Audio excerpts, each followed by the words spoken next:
A B C তিনজনে মোট 4700 টাকা নিয়ে একটা ব্যবসা শুরু করে। এ বি এর থেকে 500 টাকা বেশি, বি সি এর থেকে 300 টাকা বেশি বিনিয়োগ করলে ব্যবসাতে মোট 1410 টাকা লাভ হয়। এ কত টাকা পাবে? খুব ভালো একটা অঙ্ক। এ অনুপাত বি অনুপাত সি, সি মনে করে x টাকা দিয়েছে, এর থেকে সি এর থেকে বি কত টাকা বেশি দিয়েছে? 300 টাকা, 300 যোগ এক্স, আর বি এর থেকে কত টাকা এ বেশি দিয়েছে? 500 টাকা। তাহলে হচ্ছে 500 আর 300 কত হচ্ছে?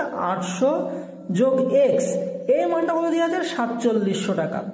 ঠিক আছে, তাহলে 3x সমান 1100 টাকা হচ্ছে।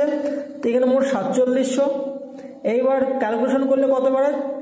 3600 বাই 3, কাটাকাটি করো, 3 একে 3, 3 দুগুণে 6, তাহলে 1200 টাকা। তাহলে এবার আমাদের এদের আর বের করতে হবে, ঠিক আছে, অনুপাতটা। তাহলে অনুপাতটা কত হলো?